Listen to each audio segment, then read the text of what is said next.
You're listening to the Sixers Beat with your host, Derek Bodner, right here on LibertyBallers.com and LibertyBroadcast.co.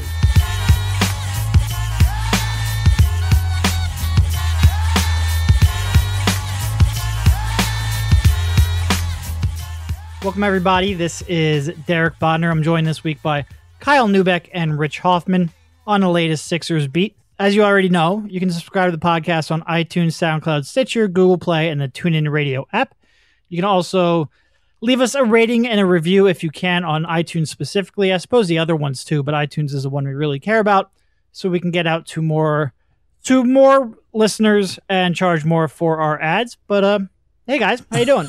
That's a very cynical approach to this podcast, man. That's rough. Let's be real here. That's why we care. How you guys doing?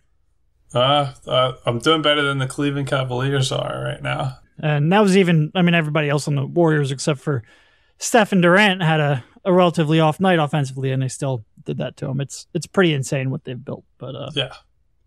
All right. Sixers totally should have went for it though. Well, look, I'm not one to say you should just punt the next 4 years. Like that just doesn't seem like it. Waiting until there are no good teams in the NBA is probably not the best strategy, and I do think there's something to be said for, look, they're one, maybe two injuries away from being beatable, but yeah, there is a lot of ground to cover before the Sixers are realistically in any of those conversations, or any other team for that matter. All right, moving on to the draft and how the Sixers can get from point A to point B, or at least take one step from point A to point B. Obviously, Sixers still haven't really even started their draft workouts yet, which is a little bit weird. It's usually started by now. They're still kind of going out and going to various camps and agent-sponsored workouts and whatnot. So there's not a whole lot that's changing. You know, Max and I did go through some of the prospects last week, but I guess just flesh out a little more of where we're all standing and where we're not. And I guess we'll start this off because so many of the rankings are predicated on this. But if you're drafting for the Sixers, and we have been pretty strict adherence to best player available, and some people will still argue that should very much be the case. How much of your ranking how much of your ranking takes into account fit, I guess is what I'm asking. So for me, at least, I guess this is a conversation about degrees, because I think if you have guys that are equally rated or even like very closely rated, like if we were using like a 100 scale, one guy is like a 94 and the other one's a 93, and the 93 guy just feels like a much better fit or slot into your system, I think you could justify taking the 93 guy, because if you really believe that it's that close, then I think that's a very justifiable decision. On the other hand, I do think maybe that people are treating this Sixers core as maybe more locked in than it might be, particularly with how little we've actually seen the two core pieces that are already in place. Like Joel Embiid's health is a total mystery. Ben Simmons hasn't played a game yet, and I know that we feel fairly certain that he's going to have certain issues with his jump shot and how certain areas of his game are going to translate, but we really don't have any NBA level examples of that. So I think people are falling into the trap a little bit of just saying, oh, well, we can't take so-and-so because Ben Simmons or whoever else on the roster. But I will say, I guess the flip side of that is Ben Simmons, just the very nature of him as a prospect was always going to drive a lot of conversations like this, because as great of a prospect as he is, I think you do have to consider the type of people that you need around him, because he's a very unique player that is going to need other unique players to surround him. So short answer to that question, Derek, is I think you should be thinking about fit, but I still, at this point, because of where they're at in the rebuild, think I have more of an inkling to still go for best player available when appropriate. Yeah, and I think a lot of the talk about the fit with the Sixers, I sort of lump that in with fit in the NBA. Like, let's take De'Aaron Fox, for example, who a lot of people like, and I like too. there is a big worry about his jump shot. And with Ben Simmons, you wonder what De'Aaron Fox could do off the ball. But that is true for the entire NBA. Like, if De'Aaron Fox can't shoot even a little bit, then he's going to have a big problem, despite being as quick as basically anybody I've seen since John Wall. So, and the same thing goes for Josh Jackson. Like, if he can't shoot as a wing, like, yeah, he could do a lot of really good things, but that will limit his ceiling. So, it's an interesting spot in the draft where a lot of these guys have a pretty high upside. But I think more than most lotteries, there's a bigger range in values here. So for me, it's sort of like, what does this guy's medium value look like? Because a guy like Jonathan Isaac, I think if he reaches sort of his median expectation, that's going to be a good fit with Ben Simmons. If Josh Jackson reaches his median expectation, there's a chance that might not work. So, I mean, I do agree with pick the best guy available, but I guess my point is these things are not necessarily mutually exclusive from each other. I guess what I would say, I think a lot of times when people talk about picking the best player available, they're really saying like, well, De'Aaron Fox is going to be a star. You can't pass on a star. And I think, and this is kind of going with Rich and his median value. If I saw that where I thought De'Aaron Fox was basically that he had a high likelihood of being a star, I would agree with you. You draft him and worry about fit later. If I thought there was, a elite level prospect among this group, if I looked at Josh Jackson, I said, man, he has a chance to really be a focal point of a team offensively, then yeah, draft him, see how he fits. By talking about fit, there's kind of an implicit, well, I'm not sure these guys have quite as much upside as maybe some people make it out to be. I'm not sure these are future stars in the waiting, even if things go relatively well. And I think that has to kind of be taken into account too. But I mean, like Rich said, it's hard to be a point guard and not shoot. We talked about this the other day. Name a really good point guard that can't shoot. And the list is probably about Ricky Rubio, and that's about it. And even for this team, I'm not sure if a lot of people would really want Ricky Rubio on this team next to Ben Simmons. And that shows you how hard it is to really navigate being an NBA point guard without that jump shot. And same thing for a wing creator. It's really hard to do that if you can't consistently make people defend you at the three-point line, if you can't consistently make people defend you coming off of that pick and roll. So I think there's a lot of overlap there between I worry about Jackson and Fox's fit, and also I worry about Jackson and Fox reaching their real potential if they can't develop that jump shot. So I'm not sure it's so much fit with Ben Simmons, but by the same token, if you look at it and you say, I have 3 or 4 guys that have the kind of maybe expected upside, then I do think you have to take fit into account. Look, none of these guys that I look at, with the exception of Markelle Fultz, none of these guys that I look at are better prospects to me, or I have more confidence in becoming an elite player than Joel Embiid and Ben Simmons. So ignoring their fit with Joel Embiid and Ben Simmons, even if we don't necessarily know exactly what those guys are going to be in the long run, ignoring their fit is very tough for me to do. So I think it's a little bit of both. I think it's because I don't view these questionable fits. And I mean, really, when we say questionable fit, we're only really talking about jump shot and spacing the floor. I don't necessarily see those fits well in the NBA if they don't work that out. And I certainly don't see that as a good fit with Ben Simmons. I don't have them marked drastically higher than the other guys in terms of upside anyway. So that's when fit becomes a concern.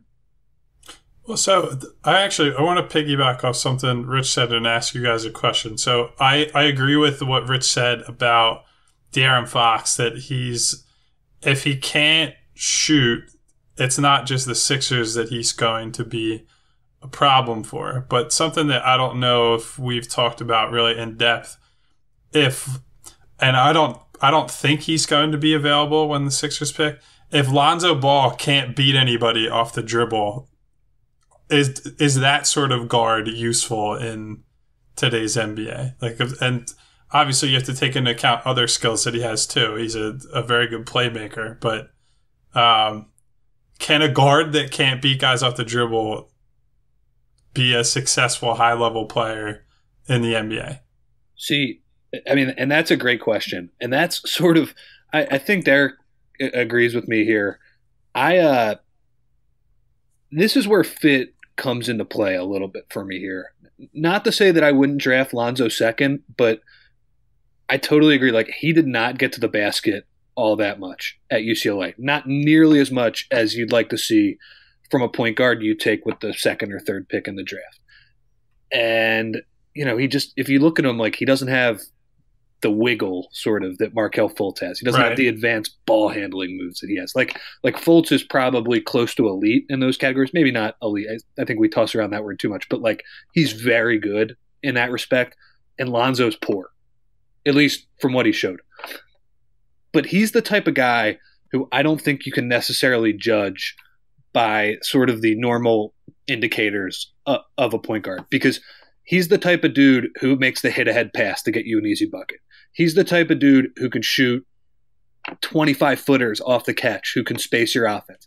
He's the guy who just does little things like that. And with Ben Simmons, I think that has a chance to be a home run. So, like, he's the type of guy who I think his upside might be limited in some regards, but when you factor in the fit, he might be the highest upside player with the third pick there.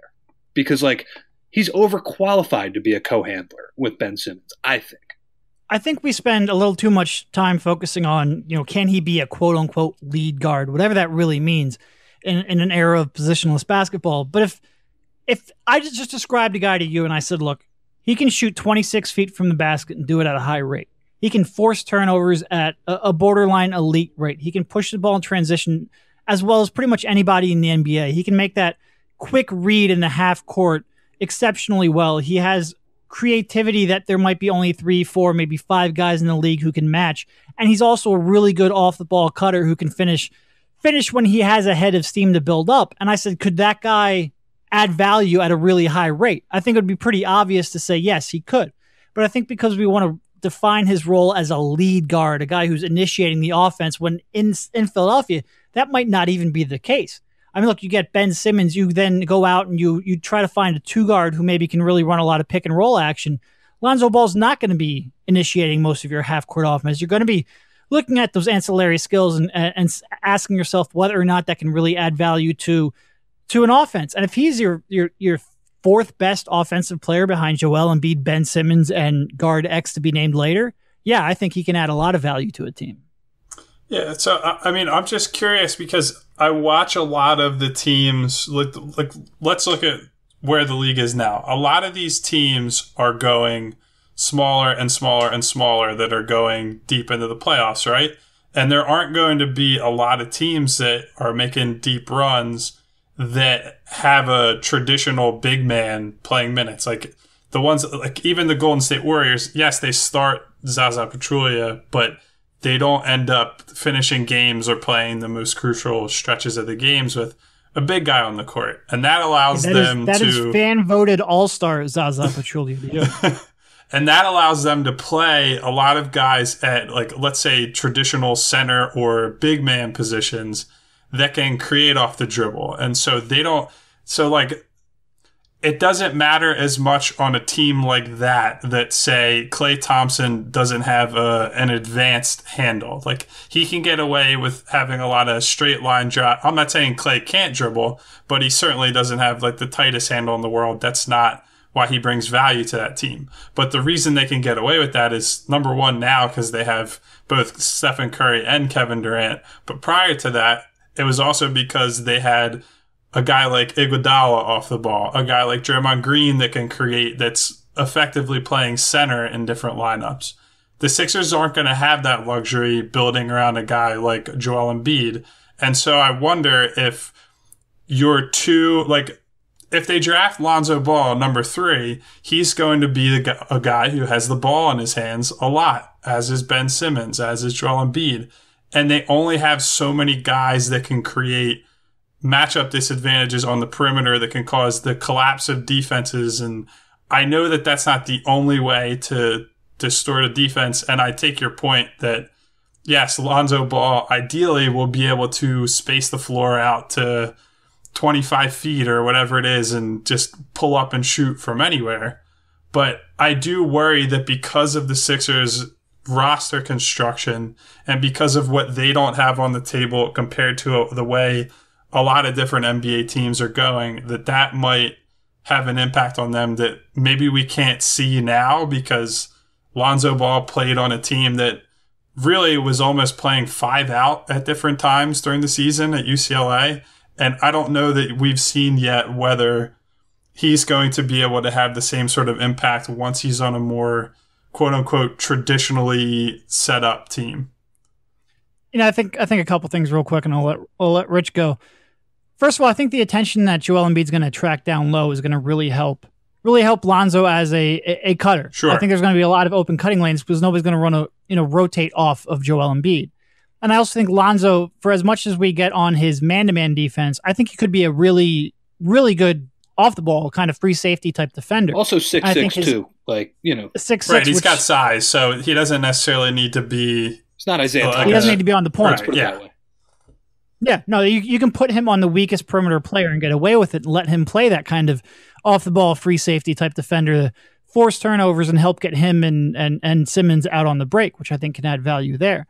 But I also think you can't, just looking at it from what the Sixers currently have, I don't think is necessarily the best way to go about it because they're obviously still very early. You look at it, does he fit Embiid and Simmons? And I think that's an unquestionable yes.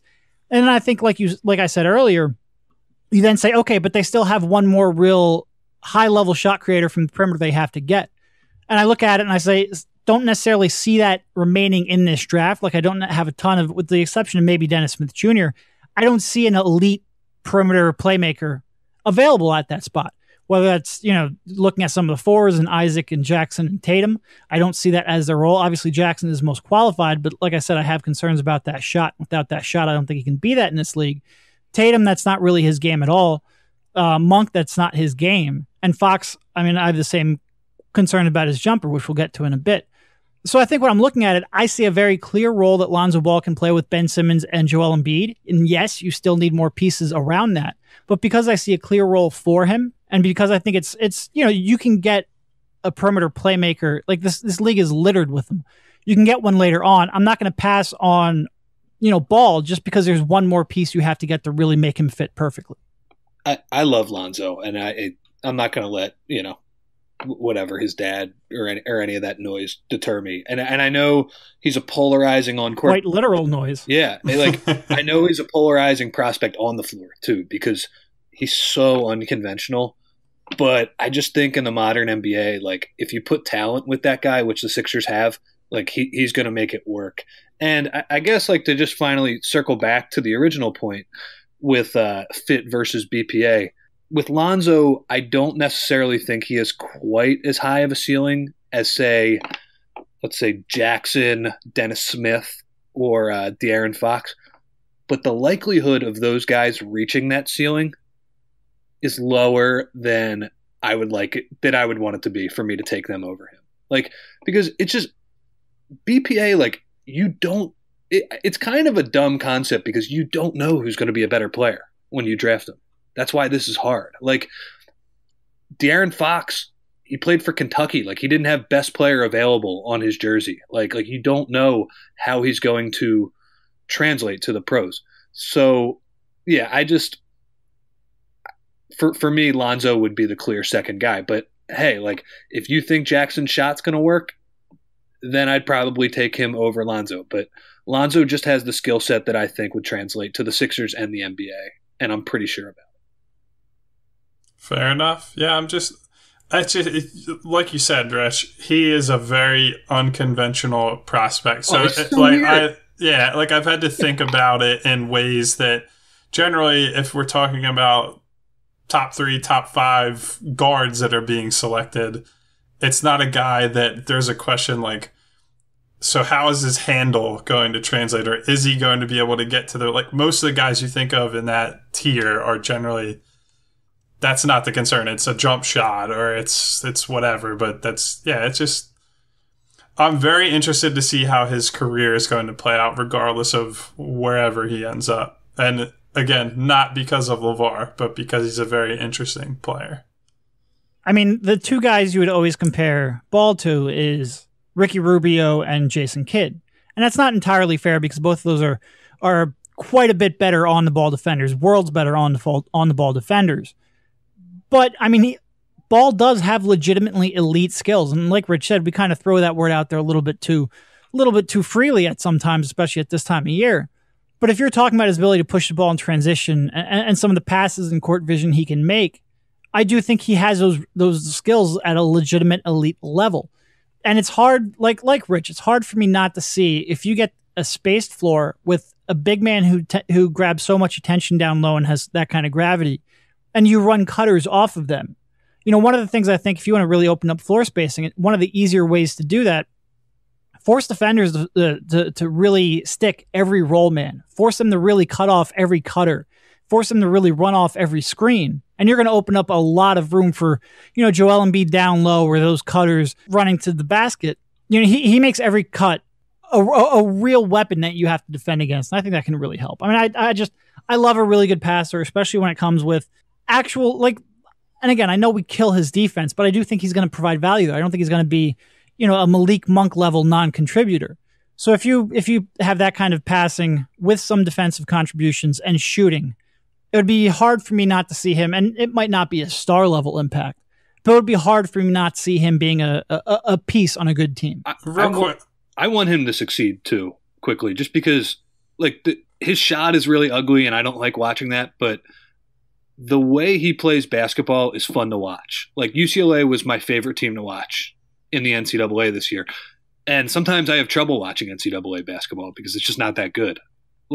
Going back and watching Dennis Smith clips is kind of brutal because he has no good spacing. So, and that's not entirely, that's not Dennis Smith's fault, but Lonzo, just the way it was so infectious, the way UCLA played, they just shared the ball and pushed the ball. And my hope is that whatever team he goes to, he's at least a little bit successful, because I hope that influences sort of the next players coming up, because it's more fun basketball to watch. I just want to say real quick, since Derek brought his name up, I can't stand the Jason Kidd comparison for Lonzo Ball, because number one, Jason Kidd couldn't shoot for shit until at least 10 years into his career. He's much bigger in terms of stockiness. I think he was a better athlete.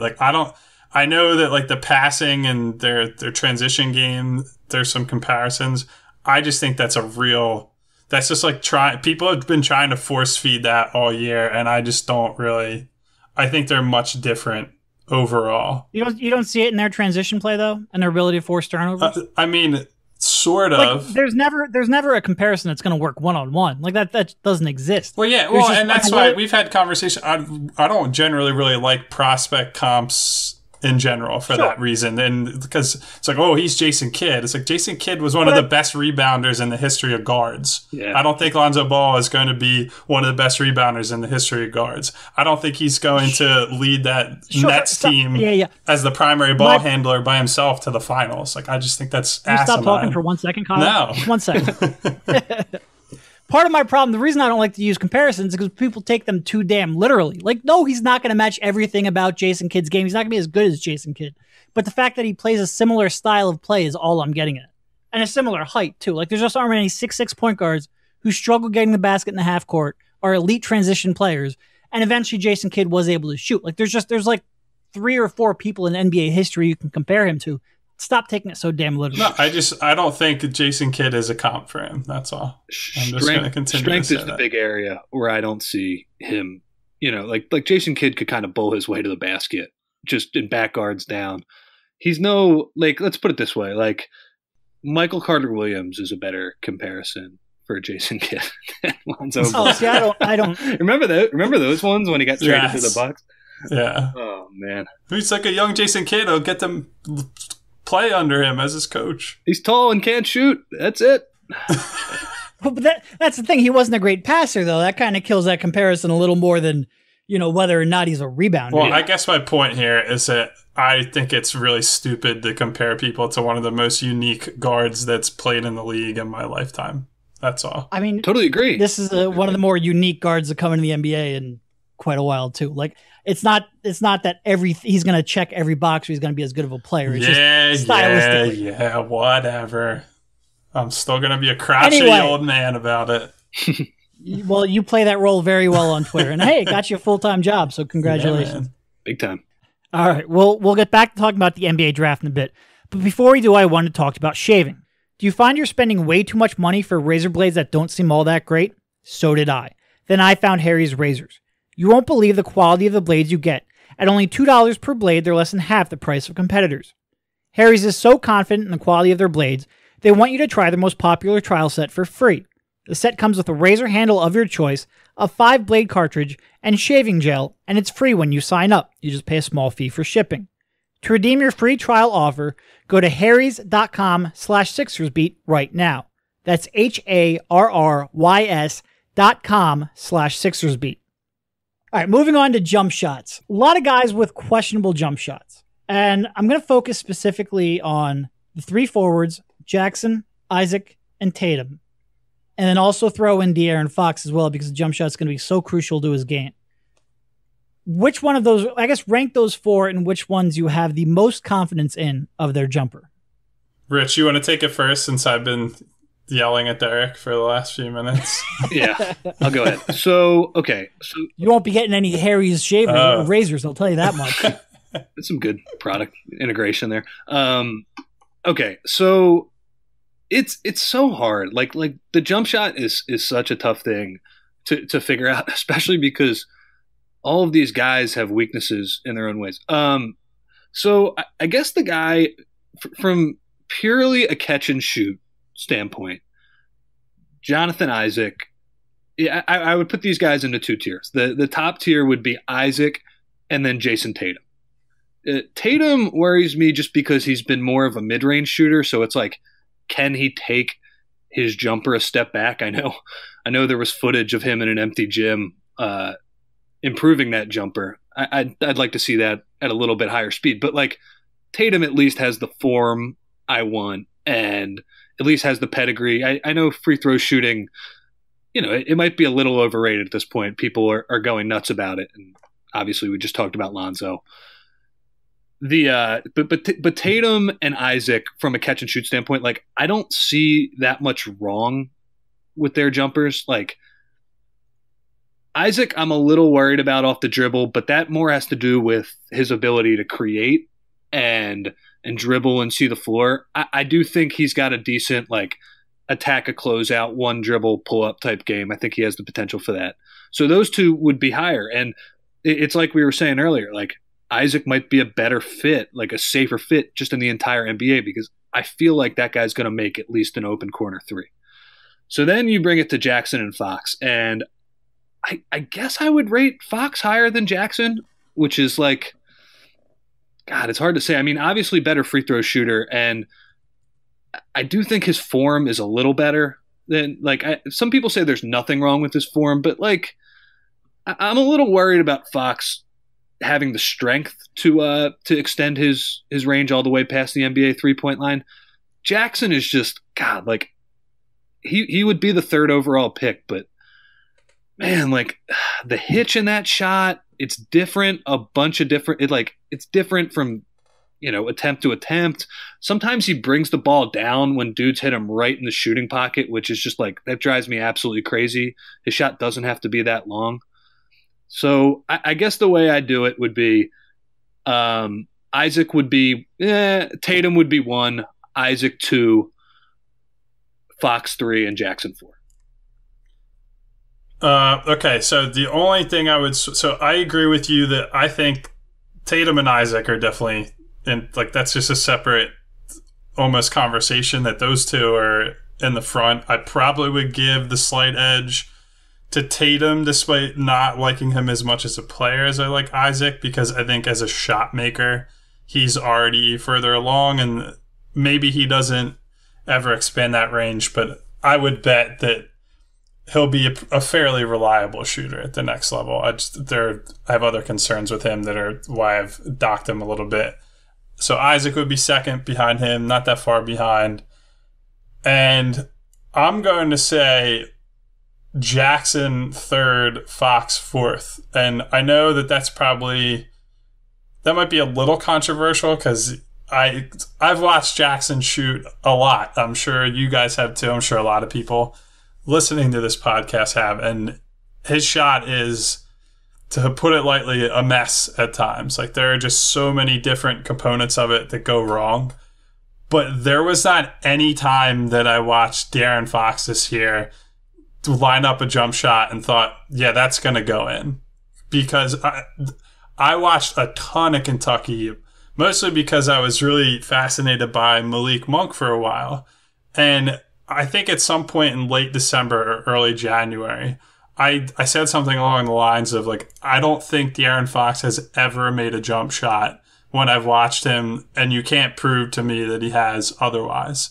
And despite that it looks better aesthetically, I have zero confidence in him making jump shots. And everyone is like, I get the free throw stuff, and I know that's a huge indicator. The guy shot under 25% from three. He shot like 36% on 2-point jump shots. Like, overall, he shot in the mid-30s on all jump shots this year on like 232 attempts, I believe. I'd have to double check the exact numbers on that. But there's just I have very little confidence that guy. I think the worst stretches for Jackson were very bad, but at least he had like, oh, he's on a hot streak now. There was nothing for Fox. That he was a bricklayer all year, and I don't think he has the frame that he's going to all of a sudden a little bit of strength is going to make the difference there. And a lot of people are saying, well, once his legs bulk up and this and that, I don't really see it. And I'm not a shot doctor, so I might end up being totally wrong. And maybe in the future, I'll really have to consider that free throw percentage a lot more. But it's not like this dude's shooting 85% from the line. He's shooting in the low to mid 70s. So I'm saying Jackson, but at third, I don't feel great about it. But I have no belief in Fox as a shooter. Yeah, well, I mean, going to free throws, you know, you look at guys like Westbrook and Derrick Rose and John Wall. They've all shot 70 to 80% from the line from college right through to the NBA, and none of them are really a consistent three-point shooter. A three-point shot from 24 feet when a guy's closing out and you have a split second to really get into your rhythm, it's a completely different shot than a free throw. So I think, yes, a free throw percentage is a metric you use when projecting out a shot. I think in some instances, not all instances, in some instances it might even be the best metric, largely because of sample size. But a lot of these guys, I mean, Lonzo shot twice as many threes as he did free throws. So I think we gotta, kind of move off that rule a little bit, or at least be flexible. But I do think we overrate it in terms of, I think there are a lot of people that look at De'Aaron Fox and say, oh, look, he can make free throws. It'll get there in time. And it's just, there's too much difference between those two shots to really say that with any degree of certainty. And I think anytime you look at a shot, any shot translating from the NBA or from college to the NBA is a question mark. You could look at Malik Monk and the fact that he's 6'3" and now he's going to be being closed out by NBA level size and athletes. You have a pretty reasonable degree of certainty that he's going to be able to make shots, but you don't know for sure. There's been so many guys who've been elite college shooters who just can't get that shot off in the NBA. And I don't think that's going to be the case for Monk, because I think he gets such great elevation on his shot that he'll be able to overcome that. But there's a question for anyone, and certainly I don't think you can look at Fox's free throw percentage and say, oh, it's fate that he's going to reach this level of proficiency. And I do think it's also become a little bit, I think a couple people said, oh, his form's fine, and now it's been repeated so much that it's taken almost as fact. I don't necessarily buy that. I think there's a lot of inconsistency in his footwork. To be honest, I don't know if he's like lining up his feet. I don't know if he's a straight shooter or a staggered shooter. Like it's so inconsistent, I couldn't even tell you. And there's a little bit, not necessarily a hitch in the middle of his form, but there's a very distinct pause. He's kind of like a two-motion shooter. And a lot of times when you do that, you lose some of the energy that your feet was building up. So you're shooting it a lot more with your arm. And I think that's a lot of the reason why, as he extends that out to a further shot, he's going to have some struggle with that. He did shoot like 34% from the high school three-point line, I think it was. Not in the AAU / shoe camp type stuff, but in his regular high school games, which obviously is, the difference in the level of competition. There's a reason we don't use that all that much, because those are probably almost all wide open shots. But you took a foot or two step back from high school to college. Now you're going to take another 2 step back from college to the NBA. And I think his form makes it, not that he can't, but I think his form could lead to some inconsistency too. So my ranking is Isaac at 1. I do have the most confidence in his shot. His shot came off the cleanest and the most consistent to me out of this group. Tatum at 2, and I think Tatum was, like you guys said, pretty good mid-range, but also pretty good when he was kind of creating his own offense. He seemed like he was almost better with a dribble or two to get into rhythm. And it did break down a little bit. He's the type that he seemed like he'd like to kind of lean backwards a little bit unnecessarily. And when he got contested, he did that a little bit more frequently. But I still have confidence that he can correct any flaws he has is relatively minor. I think he can eventually extend that out. Like Kyle, my concerns come elsewhere. And then I would probably go Fox number 3 just because he has less moving parts in his release and his delivery. But I don't have a whole lot of confidence in either Fox or Jackson. So I can tell you that Fox, because of his jumper, I would take him off any consideration for the Sixers at 3. Because Jackson, to me, does more things just for an NBA team than Fox does. Like, I have higher confidence in the other stuff that Jackson does than Fox, to the point where even though I'm maybe a little less confident in his shot, I would still consider him with the 3rd pick. But Fox, he's just out of there because I don't really see I think there's a chance for him to be a really good NBA player, but I wouldn't take that risk at 3 with the rest of his skill package. And like Kyle said too, even if Tatum is my top shooter, there are other areas of his game, a lot of which on the defensive end, where I wouldn't consider him either. Yeah, I'm in 100% agreement on Fox. I think I have him towards the back end of the top 10 because I do think there's a talent drop off at a certain point that you have to consider that, but I would in no way even consider Fox at number 3.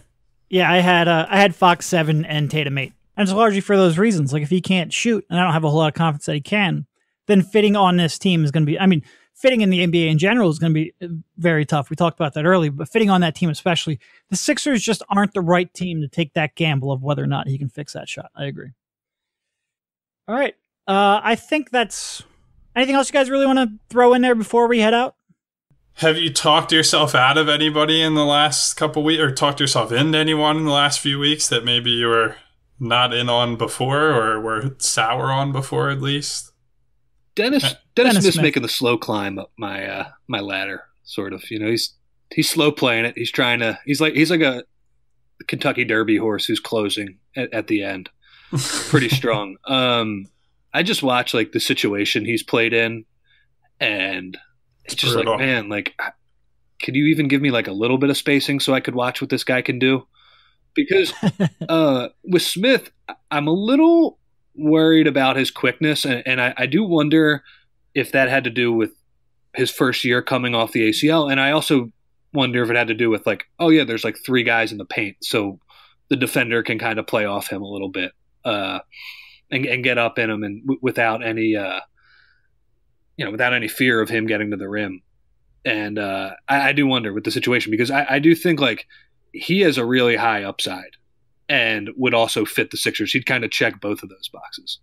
Yeah. Well, he's the guy that I think teams will either look back in a few years and say, man, what the hell were we thinking? Why did we pass on him? Or it could be, oh yeah, that's totally what I expected, and he flamed out because it's just all the same concerns that he had at NC State were still sort of there when he got to the next level. I could see it going either way. I think he's a more volatile prospect than some of these other guys. Yeah, he very much is. Like Rich said, that spacing, I do agree that maybe the driving wasn't there all the time. And it seemed like at times his first step would look not average, but not elite. And then at other times it would look elite. And you wonder how much of that is how they were playing him, how much of that was the injury. But he definitely turned it on at times to a degree that, it's just, you can't teach that kind of quickness and speed and athleticism. In a draft where I just don't find a whole lot of prospects who have both talent and fit, he is, I think I moved him up to 5th, and it wouldn't even shock me if he could inch his way to 4th by the end of it, just because he checks both of those boxes and very few do. Yeah, that's the way my big board looks. It's the 2 guards at the top, And then you have Jackson sitting there at 3, who I don't know what to do because of the jump shot that we just discussed for 20 minutes. And then it's Isaac and Smith. Do you want to go with the guy who is more the higher floor guy, or do you want to? Are you willing to roll the dice and maybe get the guard who would be more than qualified for the third option, even if his downside is a lot lower than Isaac's, I would say. Yeah, I think we're all in agreement here. Yep. Which doesn't make for interesting podcast material, but... Well, we yelled at each other earlier. That's fine. And we had some pretty good disagreements on Lonzo, too, because you're right, 2 weeks ago, it seemed like our big boards were very closely aligned, so we got to air a little bit of grievances today, so that was good to get out. Yeah, I'm going to have to make up some more disagreements so we don't bore people to death over the next month. Look, if they've been listening this long and they're not bored already, I don't know what to tell you. Embrace agreement should be our instead of embrace debate, embrace agreement. That's what it should be. Right. Thank you all for jumping on. We'll talk to you soon. And please, everyone, don't unsubscribe at once. All right. See you guys. See you guys. You've been listening to the Sixers Beat right here on LibertyBallers.com and LibertyBroadcast.co.